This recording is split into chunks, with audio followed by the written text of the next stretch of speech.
بسم الله الرحمن الرحيم الحمد لله رب العالمين والصلاة والسلام على مبعوث رحمة للعالمين عباد الله السلام عليكم ورحمة الله وبركاته. بعد من نتمال كنتم نكالين على ما عليه نالكم انتهيرتو على ما عليه جلو هيرو كنالين نتاكا كجاندين كالين كجانين مبافلالين أتومنتي إكا بيرو من بومبيرولا ولم يرو من بدندي yirla kolon men belore ngasinna iboka bumbere la kana siwo konde ba kumberola wayi be yiro men fanam bon kamberola kana ni tora ko bata bon kamberola nkaye inma yurma bil ahjar ash-shajarul muthmir ika yiro men bumberola wala yir dindimo way kachani ni basin sinna alaki al hadithullah حديث من نعمان بن بشير رضي الله عنهما دلالات عن النبي صلى الله عليه وسلم قال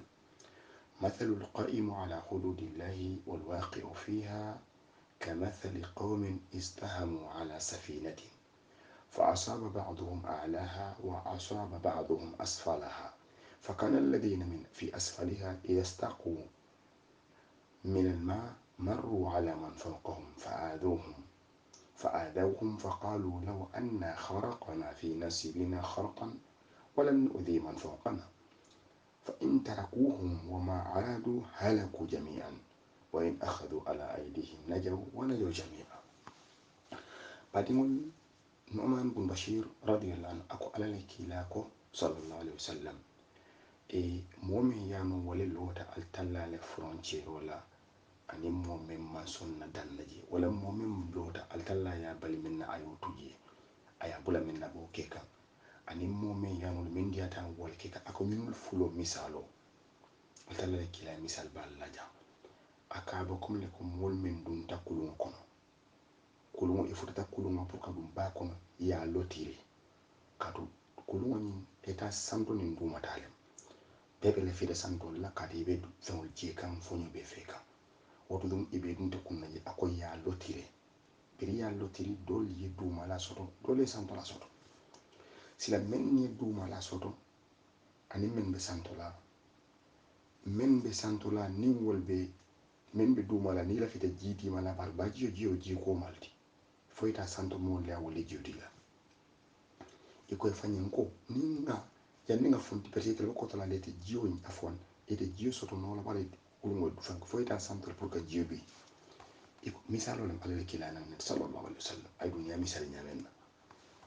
iko nyoyen ko alinga ninga taya so janti don ga jiyoda ja hanni manta sampo ngata dol tora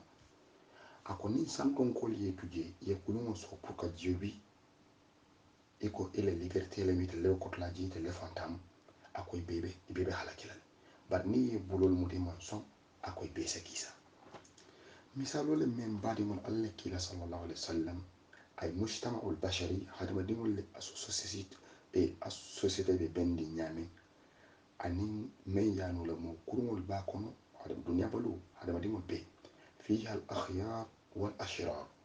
mo kurungol ni mo jawol ba kono wal muttaqin wal fajjar alanya silangal ben kono way bandil fan ben kono al talala kila ni misalo ni kele aba ko mo men silata kurungo kono kurungo fanan be e ba men kono nyajibe ba jiyo ni vagle le bala aba bor kam ba men kono vagle le kana وقد انقسم الركاب فيه إلى قسمين واي سلال من بكلون يكون إتلاتة لا فلا قسم على السفينة يتمتعون على السفينة تلاب لا فلو ولا بني أنا ولا جاني تكون مسام صوتو ولا بني دياكا إبي كول جيكام إبي naturaleza إبو جيكام إبي ناتور جيكام واي جيفانا مي جيوتاكا وقد تأمنت لهم كل الأسباب الرفاهية إلى في دفن فين الموسى بيكو بيقول نيابي بيقول نيابولو فنبتن مول بينكم لمن يانولي دنيا فين تيجيني بنجامو اللي بيبولا أوتو ديما اللي بيبولا نافلو بيبول إمام فوفين وايدول كتن فنن بينكم لمن يانولي موين توليين إلى بلو تيجي إلى في منصونا أتلا لكيلا مثالو دينامي كلهم كنوا فنن بولا لالبتن أكو ولا يمنعون بما يمنعون بما ينعم به إخوانهم etel man balu di ma soto comme ñin don comme tel be ñamen dunya balu ñamen dol be ji wolle ne mo soto be ni dia façon be wa dol mo soto hatta ma han ji min fa ba min ne min be ko tan le bu ka soto comme dunya balu be ñamen dol be ji han min ji fa atebo ako faqad kanu yajlibuna min a'la wa ni be ta ji ta la foita sampon ko le wole jodima comme be ta ñamen dol be ñin kono foni eta naful tiyo le pour fa ñele balu soto dunya balu be te abo ñale fanan mo jawol ni mo kendol bento alla kila misalo di ako ni wa huna bada'u bima azamu ako ñil min janole wa hiya an yathiqu asfala saqim safina min yami ñil be ko le bu ka fen so ti samum fo ali iko ali ngane kulungo ko la so ajiyuta yan ni ngata sampula me mul toran ako ويستخرجون من البحر الماء حتى لا يتعبوا أنفسهم حمل الماء يقول لنا كلون كفر سوفون كان باتن جيدون ولا جيوتان فني بار بولم مندي ako birin wol bulta sile kulungo commencé sole le fawol ni fen kolla ma kan funda ñin don ye ma kan moy inata ye bulumuta yeme iko yen ala ñim bula ise mon fo ye bari fontel le tata ne liberté comme du nabolu ñamene bi men be ku jaw kewle be iko ela liberté le be tel bulla ñin don men be balle ko li tuje yele liberté ke nin kulum bulla dal fane na kete be le halakila badingol ako alle kila sallallahu alaihi wasallam le misalo jube dunya balu bandil beji mo kendol beji alanya silanal beji mo su alanya silan balul beji na fultiol beji fen tawol beji sasa tol beji kende ba tol beji ni bele be jaxaseni mbe dunya balu ni men kono alala kila misal kon kulum bari nimman kuma ñoye nga ñobul muta nsita kisala walakinna altalla la kila sallallahu alaihi wasallam ako ñin kulun kono bolala ni ñin don membe kotolale e ko itelle liberté isa ile liberté le be bolli se kulun so le jote fanni ñin doli ye tuje kulun na so ta be le putulato nin tel fanan dunya bolo jan tel membe jan nimman kuma ñoye nga ñobulo muta nga ñobula toñato nga toña fo mo nsita kisala mbele be plato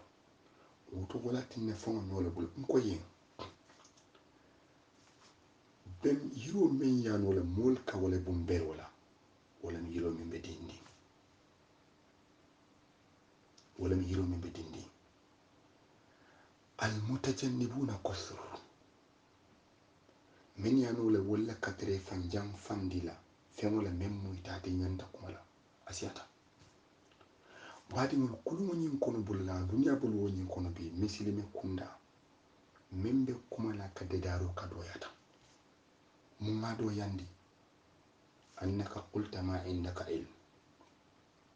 dino be ma bawdo ata mumatina ite ko londo mantare bulla nsonte ma londi mantare bulla fona fulo fana mantare bulba isi dino ma ko nomenna e ko le na fulo fana mansiya sa kono to dia fana e ko to fana nalba hani le musol ni dimoli to fana kono to dia nola bisomanda ni ne dimma bentale fam pantalon de tere mo bala be yayka par atelle kun wura ni le muso benta akunna kolon meso ba kunna sa itema malu isina lo yele misilme ya publicité mo nyato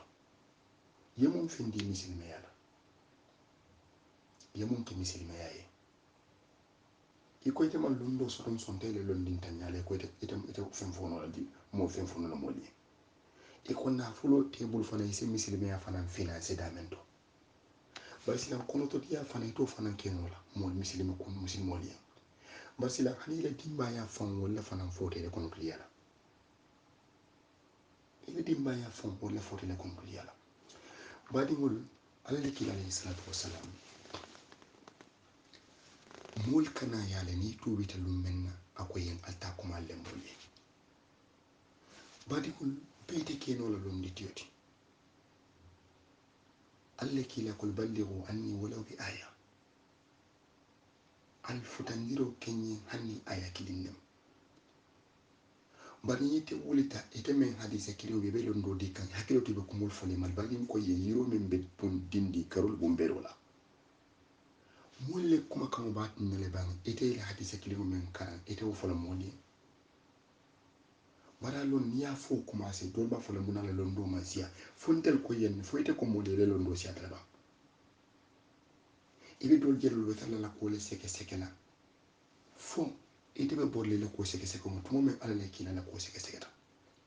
dol be je wol ba fola ko be to ni wala bari muna foy mon to ni mo ko mo ala le kila la fola ite ittaqillaha ite fero be ke sila ala la ite kana tara kuma kan yin kan to ni mo ittaqillah sila ala la hadisa kilin mi ba fo kam molle ite man ta to ni mo je bari muna to ni mo fota ala le kila no tumo men ya bendi kay ni be man to ni wala ja'alnaka alaina malikan zai kenne man soti muna ni kuma da hani futu wala karole iba folla ko musu ko wala bala bari ya fo ala le kila la fulay ikayi ma jube ni la fita muso la muso min nyata madina be ko ma futu za hanna futu ni za futu za futu bari te sila ala nyata la hadisa kilo mi ba sindika ite kana fo kamma bari dol ba fo lebe na fo ni wala wat ne ko ilal ala le kila ya bari ya fo ala le kila fa kay ni be na fo lo ni kan insa la nyo kam fo si am beti pour aider mune be fo le fanamal munam ko wala ba tinne te aider ba muna misilime habita kuma la lalabi misilime habita nyajio lalabi ndoke balo manfa misilime dingol den silo le kambi be nyamenna ndoke balo manfa misilime le muso le be nyamenna ite hadise kilo menfu ite kun ana atajannab ida tajannaba kullu man tayuballi ni te jam fata e kon tebe ndela nyin ko sa ndebe tajannu woni kala ngande parce que molle ko man suna ni be ye de jumbe sindiro kala jumba fala moliye اتق الله سلا الله سبحانه وتعالى على لكيلا كمول كرنا حديث كلين لا كويتا مول كرنا حاول أن تبلغ ما أوضح في رأسك في روبك يفهم سند من سناتيما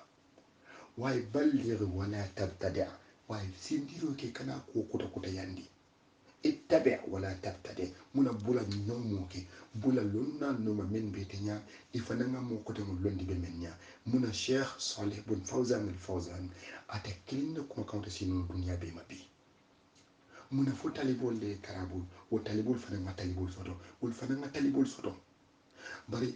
يوحي بعضهم إلى بعض زغرف القول غرورا ألون كافو الشيطان نال مول إلكم ولا فلا نوي نيكم وكماس منا أبتو نين ولا نقول تمن ترتو نين ولا منا مول وكم ولا بيت دين لبا منا مالو ولا دواتا نقول تمالو من دويا منا مول وكم ولا بيت دين لبا muna be musu nyini wala ko itam tan musu nyini nka o ko mole be te de nglaba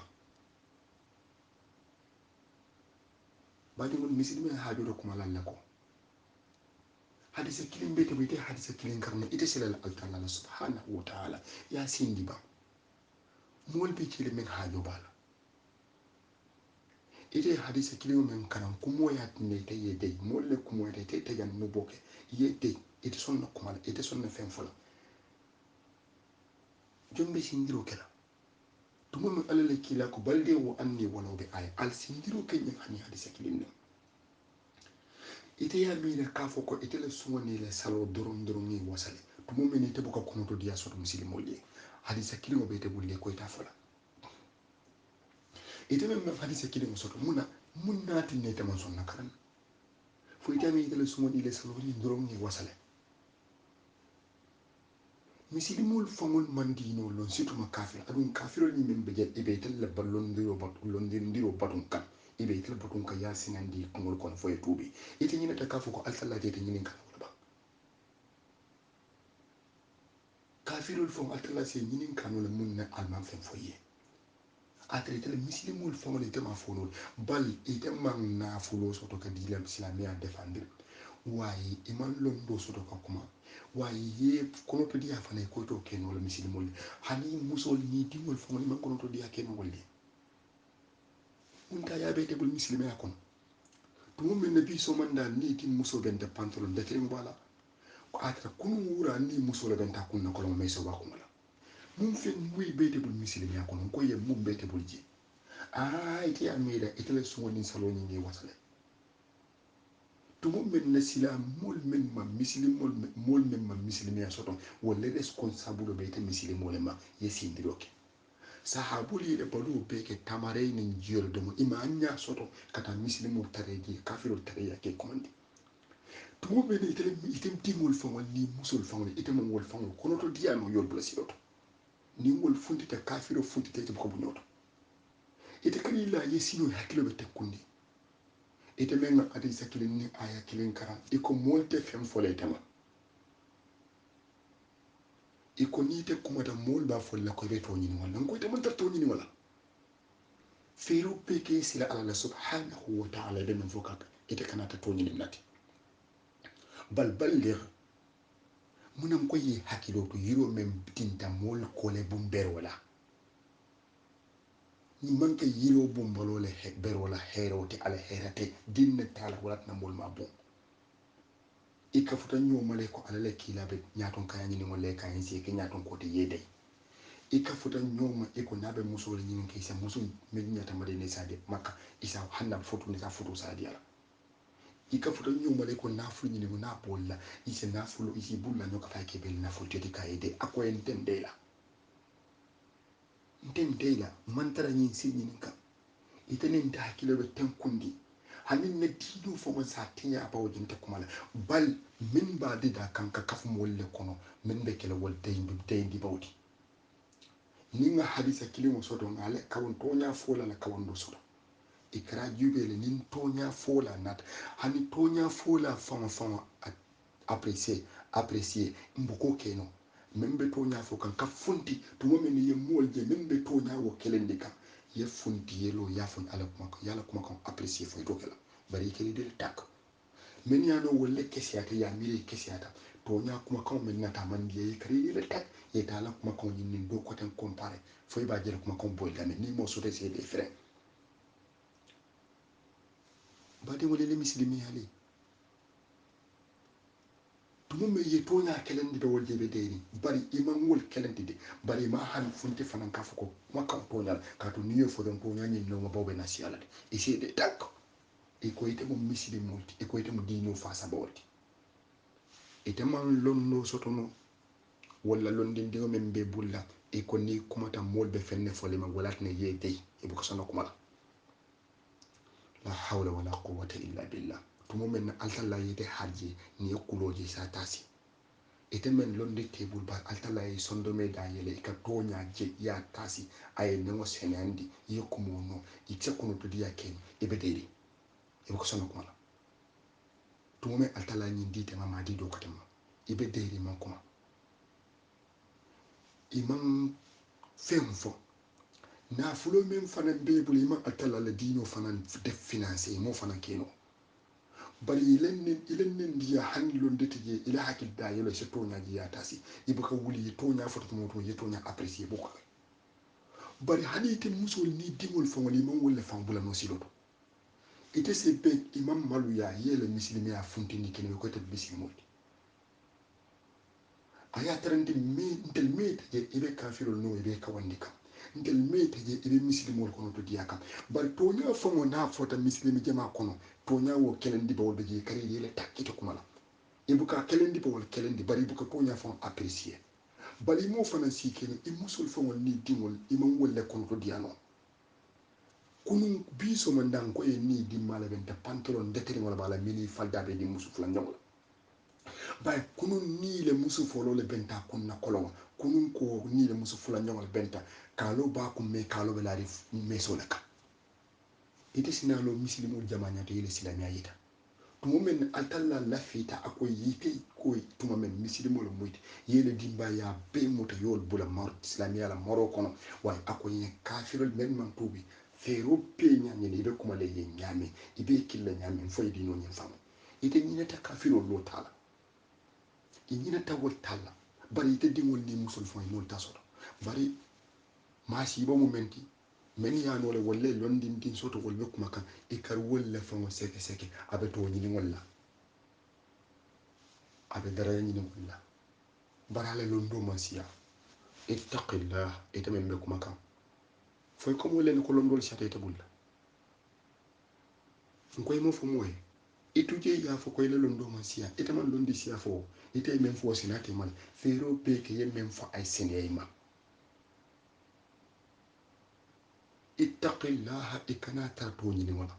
ngoy taman to ni bari mo la fo ko ita be to ni watne be de ba حاولوا أن يسقطوا رسول الله صلى الله عليه وسلم في هذا ولم يستطيعوا يا كتلك على لك لا دين دي سيلو ني نما دين دي نو بري بيتي دين لا بديول سلامي حاجه بكم الله سلامي على كوبي كني كني رمبي من كافر الف مسلم الفون ني جوي بالو سفا من فالي كافر من يلي دون جهنم با بديول جهنم دي منتا nyanda fero kelantel muslimu yen tatida wayanga katanga wol fana nene ngenati bari mamu keno muslimul fongol ni bente ini le dimba ya bente bolo se faye bari abala fa o menti wala men yano alay wala harji faye berebe soto islamia kon ya hadisa kilim fulalon wala kare de ni kuma ta kilim fulalon mol kuma to besi de sa foni sa en kol no sona ndele la ilaha illa jombe kuma la ni kuma ndin fota men na woye de jombe kuma la tumu islamia hajo ko beke kuma lati beke islamia ambassadeur ti islamia hajo bolla muna islamia ente de dano londi la fula lon nasaba ite londo so la fa bandula waye betar la mo londi kan ne be londo nyinin kan muna nin jahilul wulte ko londi te bolle londo bayta ma fa mo londo si atala muna ittaqillah balligh sila ala le yesindiro ke sila ala la muna ile lun ite sene andiro ka talaka muna ni be kuma la kuma man yesene ala banta waye mo tuje be men fola yuhi ba'duhum ila ba'din zughrufal qawli ghurura ibe kumul le fola nyoy shaytan kumul pokede indi alon ka fo ko kaburo de tata ntini te be ben na kaburo ko mali dunya balo nyin kunto sura tabadi mun dunya balo nyin kunto sura ta lumoli be mol bade kam lumoli be mol bade kam ila turno be na kan badi mun muna sila alala muna iba ite mena hadiso kan ite ayolo ite atalala kuma kon na kuma ta alquran e kara famo muna fe balo ma fanyu le men ma moy ba muna tumo dol beji e niyo ka tora e nyaaye wule mul karambi da kodi kule bela atra kodi kute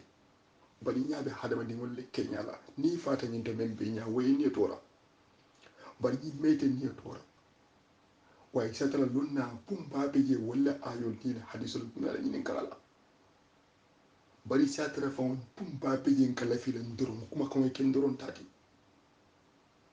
nintel lonnal beye kuma kan cheikh ibn salih al fawzan bulamuna ala kuma kan futal be malaba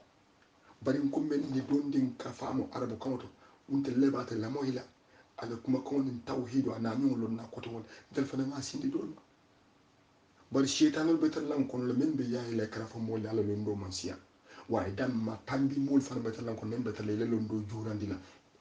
ede sila ala subhanahu wa ta'ala ni ko lonna balen ete alo ete man ka lonna bate ko ngobetinde ni mon benta ko ete lonna ba ni nyaalo te jelata bari sondo me ko betin altalla kay ala yala kuma kaw moyle de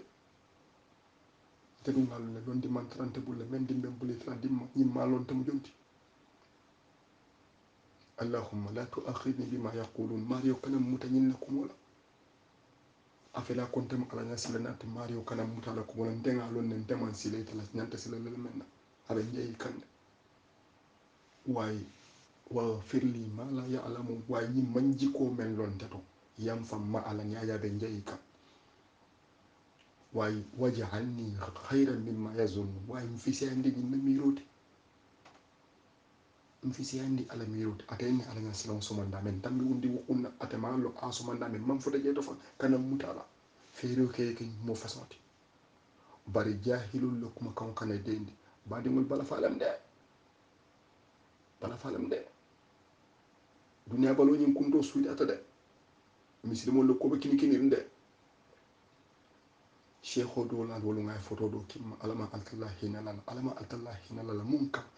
ay ni toro men soto ay muslime dingoje koppi soto men bala silo kam aya balo a ni tora bari ñinna mool to ata bi bari muslime kiballe be men be keri bi men no wala fa dim musol beten ibe kacca kan ibe jele kay be tulun kam idi ngol be silo kam ite le dimma ya jël hani saledullah mo la ñin la ko mo kini kinolde mo ne te men hadith andi mo karam fayde balo man faba